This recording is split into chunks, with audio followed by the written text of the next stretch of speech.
السلام علیکم، میں ہوں فرت عباس شاہ۔ آپ فیس بک پہ مجھے دیکھ رہے ہیں اور میرے YouTube channel Lahore T V پہ۔ آ، شاعری کے حوالے سے میں نے آپ سے وعدہ کیا تھا، ادب کے حوالے سے، کہ میں چھوٹی چھوٹی ویڈیوز بناتا رہوں گا اور اپنے جو میرے خیالات ہیں، جو میرے نظریہ ہے، میرا جو سوچ ہے، وہ آپ سے شیئر کروں گا اور کچھ مغالطوں کو بھی دور کریں گے۔ مغالطہ یہ ہے کہ کیا شاعری جو ہے وہ بنائی جاتی ہے یا شاعری انسان کے اندر سے بن کے آتی ہے۔ تخلیقی نظام، کیا تخلیق جو ہے وہ لفظ جوڑنے سے اور مصرے بنانے سے، مصرع سازی کا نام ہے تخلیق، یا کچھ چیزیں آپ کے اندر پکتی رہتی ہیں، بنتی رہتی ہیں، جو ٹوٹتی ہیں، جڑتی ہیں، اور پھر ایک وقت آتا ہے کہ وہ بن کے آپ پر، جسے کہتے ہیں نا کہ نازل ہونا یا آمد ہونا، وہ اس طرح اتر آتی ہیں، اترتی ہیں چیزیں۔ میری سوچ یہ ہے کہ یہ اگرچہ یہ ٹھیک ہے کہ فنی طور پر ہمیں ضرورت ہوتی ہے کہ ہم اوزان بھی سیکھیں، زبان سیکھیں، الفاظ سیکھیں، لیکن یقین کریں کہ جو فطری شاعر ہیں، بعض اوقات کوئی چیز اس طرح کی ان پر آمد ہوتی ہے بغیر تربیت کے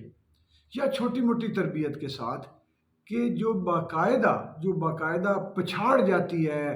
سوچ سمجھ کے بنائی ہوئی اور سیکھ کے بنائی ہوئی چیزوں سے۔ میں آپ کو مثال اپنی اس لیے دے رہا ہوں کہ جو اپنا انسان کا تجربہ یا مشاہدہ ہوتا ہے، اسے عین الیقین کے معیار تک اس کو سمجھا جاتا ہے کہ عین الیقین ہے۔ کہ میں فرسٹ ایئر میں تھا جب میں نے یہ غزل لکھی شام کے بعد، اور اس کا یہ شعر کہ تو ہے سورج، تجھے معلوم کہاں رات کا دکھ، تو کسی روز میرے گھر میں اتر شام کے بعد۔ اب ایک فرسٹ ایئر کا بچہ، 16 سال کا، 15 سال کا، اس کو ایسا خیال آنا، وہ سوچ سمجھ کے یہ ایسا شعر تو آج نہیں لکھا جا سکتا۔ بڑے بڑے مشاق شاعر پڑے ہیں، اچھا شعر ہونا۔ ابھی پچھلے دنوں کی بات ہے کہ ایک شعر ایسے کر کے اترا ہے، بعد آنکھوں کے میرا دل بھی نکالا اس نے، اس کو شک تھا کہ مجھے اب بھی نظر آتا ہے۔ تو مجھے یہ میرا تجربہ ہے کہ جو اچھا شعر، بڑا شعر اترتا ہے۔ اب یہ جو مصرع سازی کرتے ہیں نا، ان کو خیالات چوری کرنے پڑ جاتے ہیں، پھر یہ اسی لیے مصروں پر توجہ دیتے ہیں کہ اچھا یہ داد بھی دیں گے تو کہیں گے یار وہ بڑا کیا مصرع ہے، اس نے مصرع بڑا، یہ یعنی بنانا، بناوٹ۔ تو جہاں بناوٹ آ جائے گی وہاں مصنوعی پن آ جائے گا، وہاں پہ پلاسٹک آ جائے گی، وہاں پہ کاغذ آ جائے گا، وہاں پہ خیال اور احساس اور کیفیت مائنس ہو جائے گی اس میں سے۔ اسی لیے ان لوگوں کے پاس احساس نہیں ہے، اس لیے ان لوگوں کے پاس وہ تخلیقی قابلیت سے یہ محروم ہے کہ یہ ایکچولی شاعر پیدا ہی نہیں ہوئے، تخلیق کار پیدا ہی نہیں ہوئے۔ یہ کسی وجہ سے، ماحول کی وجہ سے، دیکھا دکھائی کے طور پہ ان کو شوق لگ گیا، یہ ان کو نظر آیا کہ یار ہم شاعر ادیب بن کے مشاعرے پڑھیں گے، شرابیں ملیں گی، عورتوں سے ملیں گے، نوکریاں اٹھائیں گے، ہم نوکری پیشہ بنیں گے، ہمیں فائدے ہوں گے، ہم اعزازات لیں گے۔ یہ جگاڑیں اور کاروبار اور بزنس فلتھی، گندا، ناجائز کاروبار سمجھ کے، بددیانتی پر مبنی کاروبار بنا کے مفاد اٹھانے کے لیے یہ شاعر ادیب بن گئے ہوئے، ورنہ شاعر کو شاعری کرتے ہوئے ہوش ہی نہیں رہتا۔ میں آپ کو حلفاً کہتا ہوں کہ دیوانگی کا عالم ہوتا ہے، پتہ ہی نہیں ہوتا۔ جو بندہ تکلیف میں بیٹھ کے جو لکھتا ہے کہ میرے تو آنسوؤں پہ بھی نیل ہیں، یا کھینچتا رہتا ہوں تکلیف کے تار، دل کے ہر گھاؤ کے سوراخ میں انگلی ڈالے، کھینچتا رہتا ہوں تکلیف کے تار۔ تو یہ اس طرح کی شاعری جو ہے، جو بڑے بڑے، آپ ہر شاعر کے ہاں، میر سے لے کے احمد فراز تک، اور احمد فراز سے لے کے ادیم ہاشمی، محسن نقوی، پروین شاکر، شکیب جلالی، جدید غزل کے امام۔ اچھا آپ غور کیجئے گا کہ ان کی موت ہے یہ شاعر۔ یہ میر کا نام بھی اسی لیے لیتے ہیں کہ میر ان کو وہاں سے، وہ جو کالج تھا نا، یہ جو انگریزوں کا بنایا ہوا جو پہلا بنا تھا کالج میں، اس کا بہت نام بھی لیتا ہوں، تو وہ انہوں نے میر کو آگے کر دیا کہ یار یہ میر جگاتا نہیں ہے، بس عشق محبت کی بات کر دیتا ہے، دکھ درد روتا ہے، بیدار نہیں کہتا، کوئی تفکر نہیں ہے اس میں، تو اس کو تھوڑا ہمارے لیے سوٹیبل ہے، چلو ادھر لگا دو۔ تو میر بڑے شاعر ہیں، اس میں کوئی شک نہیں، لیکن غالب جو ہے، غالب کا مقام اور ہے، اقبال کا مقام اور ہے، لیکن ان لوگوں کو یہ فیشن، اچھا ان کو میر کی بھی سمجھ نہیں، ان کو میر کی یہ صرف فیشن کے طور پہ نا، کہ میر کا ہم نام لیں گے نا تو ہم بڑے کہلائیں گے۔ ان کو 400 سالوں سے میر کے علاوہ، شکیب جو ہے، شکیب کو مار کے رکھ دیا انہوں نے، وہ ظفر اقبال صاحب، آپ یقین کریں گے کہ وہ نام شکیب کا نام سنتے ان کو پسینے شروع ہو جاتے، کیونکہ وہ بڑا شاعر ہے، حقیقی شاعر ہے۔ یہ بناوٹی ہیں، مصرع بازی، لوہارا درکھانا، وہ روحانی آدمی تھا۔ عدیم ہاشمی کا نام یہ کبھی سنا ہے ان کے منہ سے؟ محسن نقوی کو مار کے رکھ دیا، کبھی دیکھا کہ یہ اس کا کوئی مضامین لکھیں، ریسرچ ورک کرائیں؟ فراز سے دشمنی، احمد فراز موت ہے ان کی۔ یہ جو افتخار عارف صاحب ہیں، انہوں نے فراز صاحب نے ایک دفعہ ان کے وہ کوئی مل گیا اگر وہ خط، تو جو فراز صاحب نے کہا تھا کہ اس کا تو لیول ہی کچھ نہیں ہے، ککھ نہیں ہے، نہ شاعر ادیب، یہ تو انسانی طور پر بھی لیول نہیں۔ انہوں نے آج تک فراز دشمنی نہیں چھوڑی، کیونکہ فراز شاعر ہے۔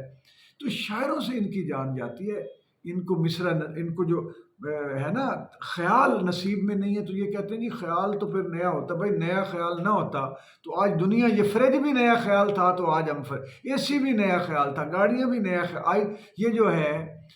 آرٹیفیشل انٹیلیجنس، یہ نیا خیال کی وجہ سے اس لیول تک ہم پہنچے۔ یہ کہتے ہیں خیال ہوتا ہی کوئی نہیں، کیونکہ یہ چور ہے بنیادی طور پہ، اپنا نہ ان کے پاس احساس ہے۔ انسانی سطح پر باہر ان کی دو آنکھیں، ناک، کان، بظاہر بولتے، ان کو یاد بھی ہیں شعر، ہلیں گے بھی، تن بھی ہوں گے، اور یہ آپ کو شعر سنا رہے ہوں گے، اندر سے یہ آپ یقین کریں یہ ان میں انسانی خصلتیں ہی معدوم ہیں، ناپید ہے بطور جو انسانیت ناپید ہے۔ انسان انسان کوئی نہیں ہے، یہ بچ بھیڑیے،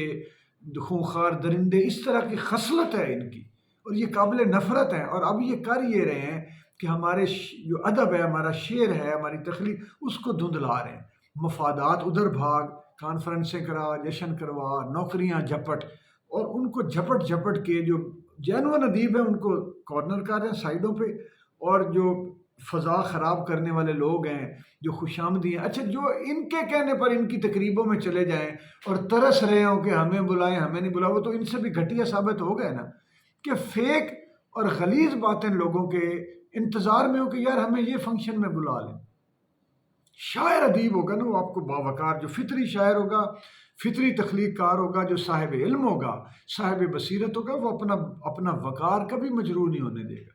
وہ ایسے لوگوں سے بھی دور رہے گا، ان کے فنکشنوں سے بھی دور رہے گا، ان کی قربت پر لعنت بھیجے گا اور نفرت کرے گا، کیونکہ یہ مترفن ہے، ان سے تعفن آتا ہے، اس کو آئے گا حقیقی تخلیق کار کو۔ تو یہ میں نوجوانوں سے کہوں گا، ادیبوں سے، کہ اپنے دل پر بھروسہ کریں، آپ سیکھیں، زبان سیکھیں، اوزان سیکھیں، عروض سیکھیں، مواہب و محاسن سیکھیں، لیکن بھروسہ اپنے دل پر کریں، اپنی کیفیات کو،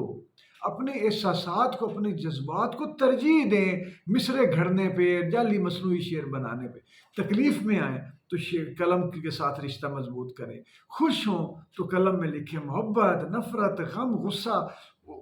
اس کا اپنے تخلیقی کارگاہ تخلیق کا اور پین کا آپس میں برج بنائیں، رشتہ بنائیں، اور آپ کاغذ کے ساتھ رشتہ بنائیں، جہاں بھی جس طرح بھی آپ لکھتے ہیں، مصنوعی پن سے بچیں۔ اور یہ مصنوعی جو لوگ ہیں ان کی صحبت سے بھی بچیں۔ ان کی صحبت میں آپ دیکھیں گے کہ کمتر درجے کے انسان،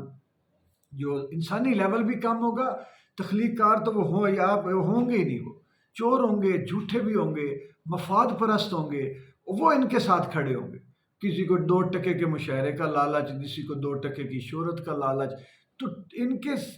جو ہے قیمتی آدمی نفرت کرے گا، ان سے دور ہو کے کھڑا ہوگا۔ اسی لیے ان میں کبھی کوئی آپ بڑا شاعر جو ہے نا، وہ ان کے ساتھ بیٹھ بھی گیا ہوگا، دور ہو جائے گا، تو ان کو بدبو سے، تفن سے دور ہو جائے گا۔ تو خدا کے لیے حقیقی اور غیر حقیقی ادب پہچانیں، حقیقی اور غیر حقیقی ادیبوں کے درمیان فرق پہنچانے، اور اس کا پیمانہ سچائی اور خلوص ہے۔ اگر تخلیق کے ساتھ خلوص نہیں ہوگا، مفاد یا ٹارگٹ ہوگا فلتی، ناجائز مفاد، تو وہ کبھی بھی سچی اوریجنل تخلیق نہیں ہوگی، وہ مصنوعی ہوگا کام سارا۔ وہ شاعر، وہ ادیب مصنوعی ہوگا جس نے ادب کو اور اپنی تخلیق کو فلتی مفادات کا ذریعہ بنایا ہوگا، تو وہ شاعر اور ادیب اوریجنل نہیں ہوگا۔ یہ فرق کر لیں۔ اور جو اوریجنل لوگ ہیں، جو اندر سے معصوم ہیں، جن کا باطن پاکیزہ ہے، صاف ستھرا ہے، وہ جتنا آپ ان سے دور رہیں گے، آپ پاکیزہ رہیں گے۔ جیسے ہی آپ ان کے نزدیک یا ارد گرد ہوں گے تو آپ میں خود آلائشیاں آنا شروع ہو جائیں گی، آلودگی آپ کی ذات میں بڑھ جائے گی، اور پھر ان کی طرح متفن ہونے والی بات۔ بہت شکریہ۔